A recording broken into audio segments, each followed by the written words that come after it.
It would be a brain-dead thing to delay us getting more ferry boats at the same time we stop using a new technology that is ready for prime time. You heard it. It would be a brain-dead thing. Diesel, he said, it's nasty. It's dirty. Going back to diesel would be brain-dead. What kind of brain-dead moron wants to go back to diesel ferries? Bob Ferguson. This segment is brought to you by Eastside Weight Loss Clinic. I'm down 37 pounds on the program, and I lost most of that in just 2 months. Do what I did and what so many other undivided viewers have done. Schedule your free 15-minute consultation today at eastsideweightlossclinic.com. As you know, our ferry system is in shambles. I mean, which is crazy when you think about it, that it doesn't get more attention, because people absolutely need the ferries to get off of islands. We have one of the largest ferry systems in the country. Is it second largest or third largest? I know New York State is first. And it's really critical for people who are living out on the islands who rely on that for day-to-day commuting. And so when you, especially during the pandemic, this started to ramp up, we had all these canceled runs. I mean, if you were going to go somewhere and you showed up and it's 3 or 4 hours to wait for a ferry, I mean, that's crazy. And so, you know, then the governor made it worse because he fired, can't have ferry workers who refuse to get the vaccine. You're gone. And then it's like, oh, hey, we had to cancel a run because we don't have enough workers to man the ferries. Gosh, you think? Man, I wonder what we could have done to prevent that. So anyway, and while all that's happening, the governor is dead set on electrification of ferries. You know him, he's the climate governor and the CCA and the money you're paying at the gas pump going to the governor's dream of having an all-electric ferry fleet. The problem is it's taking forever. We need more ferries now. We need more ferries now. We are in a crisis situation with our... It's like having bridges out. That's the best comparison I can make. It is like having bridges out across Washington where people cannot get from point A to point B. And we're not treating it with that level of urgency, which I would hope the governor would know because he lives on Bainbridge Island.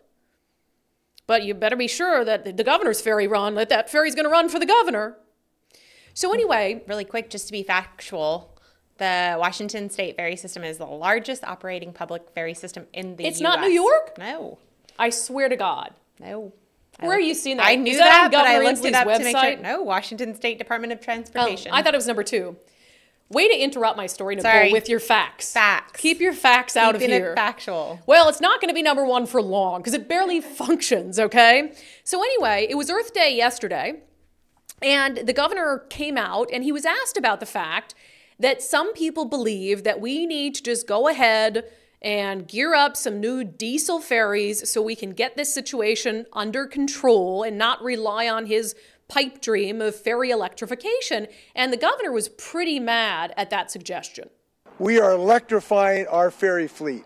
So you won't have to have that smoke coming out of our diesel-powered ferries that are creating climate change gases. We're getting electric ferries that are quiet, that are vibration-free, that don't pollute the beautiful air of Puget Sound. And we are not going backwards. And to anyone with a notepad and a pencil right now, I hope they'll pay attention to what I'm just going to say. There are those who want to abandon this electrification of our ferry fleet, and they are wrong. Some of these folks want to just swap back to old diesel technology, the last century technology. We are not going backwards. I'll tell you why. Number one, it's dirty and it's a nasty old technology. But second, I want to make this really clear. If we abandon this effort to electrify our ferry fleets and want to go back to try to build diesel boats, it will delay, repeat, it will delay our ability to get boats on the water by at least a year, because we'd have to start the whole process over again. It would be a brain-dead thing to delay us getting more ferry boats at the same time we stop using a new technology that is ready for prime time. You heard it. It would be a brain-dead thing. Diesel, he said, it's nasty. It's dirty. Going back to diesel would be brain-dead. What kind of brain-dead moron wants to go back to diesel ferries? Bob Ferguson. Oh, it's good. It's good. Yeah, Jay Inslee calling Bob Ferguson, among others, brain dead. So the timeline of events here is interesting, and it's going to be noteworthy. So April 19th, the Seattle Times runs an op-ed. The headline, Washington's next governor should order 2 diesel ferries to keep the fleet afloat. So this is the opinion of the Seattle Times. It says, Washington State's iconic and once vaunted ferry system is in crisis thanks to feckless leadership over years, which ignored the need for planning and investment to replace increasingly rickety boats. The only responsible way out is a new governor. Governor Jay Inslee has remained a hard no on anything short of hybrid propulsion for future vessels. The new delayed class of diesel plus battery ferries Inslee and the legislature pursued won't launch until at least 2028. Meanwhile, ferry riders languish. The good news is, the Times writes, that all 4 of the leading candidates to replace Inslee, who is retiring, are ready to buy traditional diesel boats, if only to help stabilize what is a broken system. Ferry's leaders say they need 16 new vessels by 2040 to return to former service levels on all routes. Democratic gubernatorial candidate Bob Ferguson was the last to signal he's willing to build 2 traditional diesel-powered vessels if it would hasten resolving the vessel shortage. The leading Republican candidate, former U.S. Rep. Dave Reichert, landed some well-timed licks on Ferguson over his position, pointing out Republican lawmakers pleaded with controlling Democrats to build the diesel boats during this year's legislative session. Touché, Reichert, they wrote, but it's a position Ferguson found better late than never.